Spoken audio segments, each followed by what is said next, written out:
আসসালামু আলাইকুম, আমি রিয়াদ খান। আজকের ভিডিওতে আপনাদের সবাইকে স্বাগত জানাচ্ছি। তো আশা করি আপনারা সবাই ভালো আছেন। তো আমার এর আগের একটা ভিডিওতে একজন ভিউয়ার কোয়েশ্চেন করেছিলেন যে লট সাইজ কত দেওয়া উচিত, এটা নিয়ে একটা ভিডিও দিলে খুব উপকার হতো। Please please please. ওকে, এটা খুবই সহজ একটা জিনিস, ব্যবহারের ক্ষেত্রে সহজ, বাট এটা খুবই গুরুত্বপূর্ণ একটা বিষয় যে আপনি আপনার লট সাইজটা আপনি কত আপনি দিবেন বা ভলিউম সাইজ। তো অনেক ক্ষেত্রে আপনি লট সাইজ না দেখে আপনি ভলিউম আপনি দেখতে পারেন। যেমন ধরুন এখানে আমি আমার MT5 আমি আমার টার্মিনাল আমি আছি, ট্রেডিং টার্মিনাল আমি আছি। তো এখানে দেখুন, এখানে আমি চাইলে এখানে আমি সেল দিতে পারছি অথবা আমি বাই দিতে পারছি। বাট সেই ক্ষেত্রে এই যে এখানে যে লট বা ভলিউম সাইজ দুইটা কি কথা, এইটা আমি কত ব্যবহার করব।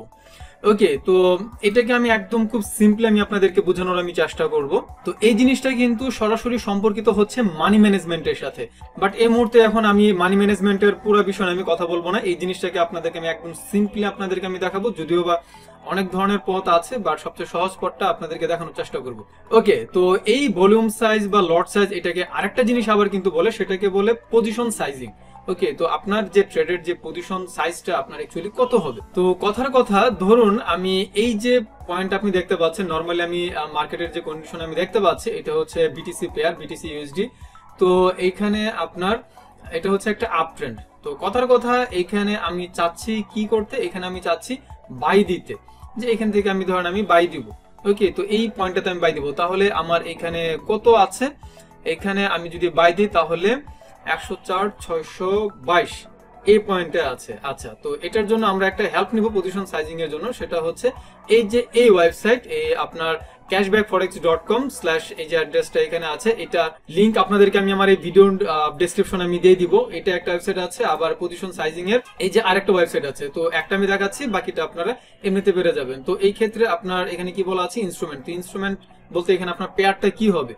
তো এখানে আপনি এখানে আমার তো অলরেডি এখানে বিটিসি এখানে উল্লেখ করা আছে। তো বিটিসির জায়গায় এখানে যদি আপনার অন্য কোনো পেয়ার থাকে, লাইক এখানে আপনার গোল্ড হতে পারে, সেক্ষেত্রে ইউএসডি, ধরেন আপনার গোল্ড হতে পারে, সেক্ষেত্রে আপনি গোল্ড সিলেক্ট করে নেবেন। বা আপনার যদি ইউরো ইউএসডি যদি থাকে, তাহলে সেক্ষেত্রে আপনি ইউরো ইউএসডি এখানে আপনি সিলেক্ট করে নিতে পারেন। তো যেহেতু আমরা বিটিসি ইউএসডি তে নিয়ে আমরা ট্রেডটা আমরা করছিলাম, তো সেক্ষেত্রে আমরা বিটিসি ইউএসডি এটা আমরা সিলেক্ট করে দিলাম। দেন হচ্ছে আপনার ডিপোজিট কারেন্সিটা কি, আপনি যে এই যে ব্রোকার আপনি ট্রেড করছেন, যেমন আমি এক্সনেসে আমি মুহূর্তে আমি ট্রেড করছি এবং সেটা ইউএসডি তে। তো আপনি চাইলে কিন্তু পাউন্ডে অর্থাৎ জিবিপি বা আপনি ইউরোতেও কিন্তু আপনি ইনভেস্ট করতে পারেন। তো বিভিন্ন কারেন্সিতে আপনি ইনভেস্ট করতে পারেন। তো আপনার ডিপোজিট কারেন্সিটা কি, তো ডিপোজিট কারেন্সি আমার হচ্ছে ইউএস ডলার। সো এখানে ইউএস ডলার এটা সিলেক্ট করা থাকলো। তো এটা যদি চেঞ্জ দেখেন, আপনার যদি অন্য কারেন্সিতে যদি চেঞ্জ করা থাকে, তাহলে আপনি মানে এক কথা হচ্ছে আপনি যে কারেন্সিতে আপনি ডিপোজিট করেছেন সেই কারেন্সিটা এখানে আপনি সিলেক্ট করে দেবেন। এখানে অনেকগুলো এখানে অপশন আছে। ওকে, দেন হচ্ছে কি আপনার এখানে আপনার কি ওপেন প্রাইসটা এখানে আপনি দিয়ে দিবেন। তো এইখানে আমার ওপেন প্রাইস এখানে আমি দেখেছিলাম প্রায় কত 104, এই মুহূর্তে আছে কত 104,665। ওকে, 104,665 না, এটা আমি এখানে আমি দিয়ে দিচ্ছি 104,665।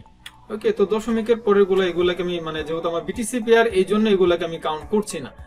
ওকে, এন্ড এটা হচ্ছে আমার কি ওপেন প্রাইস। ওকে, তো ওপেন প্রাইস এগুলো কিন্তু একটু ভালো মতো খেয়াল করবেন, কারণ এখানে কিছু গুরুত্বপূর্ণ ইনফরমেশন আছে যে জিনিসগুলো আপনার খেয়াল রাখা খুব খুব জরুরি। তো এখানে আমি আমার ওপেন প্রাইস দিলাম। দেন হচ্ছে কি আমার স্টপ লস প্রাইসটা আমি কত দিব। তো যেহেতু আমি ভাবছি যে এখানে আমি একটা বাই দিব, তো এখানে আমার স্টপ লস মানে কততে আসলে তারপর এটা আমার অটোমেটিক এই লসটা নিয়ে স্টপ হয়ে যাবে। তো স্টপ লস অবশ্যই আমাদেরকে ব্যবহার করতে হবে। তো আমি এক্ষেত্রে আমি ধরে নিচ্ছি আপনার এখানে কত যে 102, ধরেন আমি এটা আমি ডেইলি চার্টে আমি আছি। তো ডেইলি চার্টের ধরেন আমি এটাকে আমি ধরে নিচ্ছি আমার স্টপ লস। তো ফর এক্সাম্পল 102,700।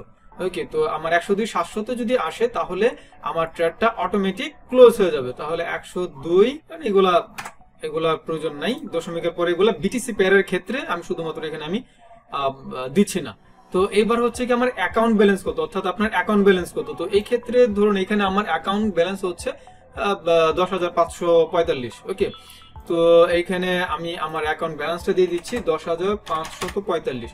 তো এখন দেখেন এই যে অ্যাকাউন্ট ব্যালেন্সটা এখন আপনার কত আছে। এখন আপনার হতে পারে এখানে 100 হতে পারে, বা আপনার এখানে 1000 হতে পারে, বা আপনার অ্যাকাউন্ট ব্যালেন্স 500 হতে পারে। তো আপনার অ্যাকাউন্ট ব্যালেন্স যত আছে, অর্থাৎ আপনার এই যে এখানে ব্যালেন্স যত আছে, সেই জিনিসটাই আপনি এখানে বসে দিবেন। তো আমার যেহেতু 10,545 আছে এই জায়গায়, তো আমি সেটা আমি দিচ্ছি। এবার কথা হচ্ছে যে আপনি রিস্ক কতটুকু নেবেন। ওকে, তো এটা হচ্ছে আপনার কি যে রিস্ক ম্যানেজমেন্টের বিষয়, যে আপনার যদি লস হয়ও তাহলে আপনি সর্বোচ্চ কতটুকু লস আপনি অ্যাকসেপ্ট করবেন। তো আমার $10,545 অ্যাকাউন্টে এই ক্ষেত্রে আমি ভাবছি যে আমার ধরেন ঠিক আছে আমি $50 বা ধরেন আমি $100 আমি ধরেন আমি রিস্ক নিব। তো নিয়ার অ্যাবাউট আমি কি করব, ধরেন আমি 1% আমি রিস্ক নিব। তো আপনারা যারা ট্রেডিং যারা করছেন সেক্ষেত্রে আপনাদের আমার রিকোয়েস্ট থাকবে, আমি বলবো আমি রিকোয়েস্ট আমি করছি, আপনি চাইলে তো আরো বেশি রিস্ক আপনি নিতে পারেন, বাট পার ট্রেডে 1%-এর উপরে রিস্ক নেওয়াটা কোনোভাবে ভালো না। আমি সাধারণত যেটা করি, আমি সাধারণত 0.2% থেকে 0.25% থেকে আমি সাধারণত 0.50% এই পর্যন্ত আমি সর্বোচ্চ আমি পার ট্রেডে আমি রিস্ক নেই, এর উপর আমি কিন্তু রিস্ক আমি নেই না। তো এক্ষেত্রে আমি রিস্ক রেশিও তারপর আপনাদের দেখানোর সুবিধার্থে জাস্ট ধরেন আমি 1% ধরেন আমি রিস্ক নিলাম। তো সেই ক্ষেত্রে এখন আমি যদি ক্যালকুলেট এখানে আমি যদি ক্লিক করি তাহলে আমাকে দেখাবে যে আমার লট সাইজ কত আমার দেওয়া উচিত। তো এই যে দেখুন আমার লট বা ট্রেড সাইজ বা ভলিউম সাইজ বলেন যাই বলেন সেটা হচ্ছে কি আমার 0.05। তো 0.05 তারপর হচ্ছে কি 37 এগুলো তো ব্যবহার করা যায় না, তো আমি 0.05 এটা ব্যবহার করতে পারবো। এবং আমার টাকা কত টাকা আমার রিস্কে থাকবে, আমার $105.45 অ্যাকচুয়ালি আমার রিস্কে থাকবে। তো ওই যে আমি যেটা বলছিলাম যে এখন আমি কি করবো, আমি ধরুন 0.50 রিস্কে আমি ট্রেড করব। তো সেই ক্ষেত্রে আমি ক্যালকুলেট করে দেখি, তো এখানে আমাকে বলছে 0.0268। তো 6 আছে, ধরেন আমি 0.02 বা 0.03 আমি ব্যবহার আমি করতে পারি। সেই ক্ষেত্রে আমার এই প্রায় $52-53 আমার লস হলেও আমার সর্বোচ্চ আমার এই পরিমাণে আমার লস হবে। এখানে কিছু কথা বলা উচিত ছিল হয়তো বা মানি ম্যানেজমেন্ট নিয়ে। তো যাক, আপনাদের যদি আগ্রহ থাকে মানি ম্যানেজমেন্ট নিয়ে, তখন আমি মানি ম্যানেজমেন্ট নিয়ে আমি আলাদা একটা ভিডিও আমি তৈরি করব, কেন আমাদের এই রিস্ক বেশি নেওয়া উচিত না, কেন আমাদের কম নেওয়া উচিত, কারণ এখানে রিকভারের একটা বিষয় আছে। তো এই জিনিসগুলো খুবই গুরুত্বপূর্ণ। তো এখন ওইগুলো নিয়ে কথা বললে এই সিম্পল বিষয়টা অনেক বড় হয়ে যাবে ভিডিওটা। তো যাক, এই যে আমি আমার লট সাইজটা পেয়ে গেলাম, তো ধরেন আমি 0.02তেই আমি ব্যবহার করব। তো এই যে এখানে আমি যদি আসি, তো যাক দিতে দিতে দেখেন এটা আরো উপরে চলে গেল, তার মানে আমার প্রেডিকশন ঠিক ছিল। তো এখন এই ক্ষেত্রে আমি কি করতে পারি, এখানে আমি 0.02। ওকে, তো এই ট্রেডে এখন আমি যদি বাই দিই তাহলে এখানে আমার বাই হয়ে যাবে। এখান থেকে আমি বাই দিতে পারি আমার কম্পিউটার থেকে, অথবা নিউ অর্ডারে ক্লিক করেও এখান থেকে আমি কি করতে পারি 0.02।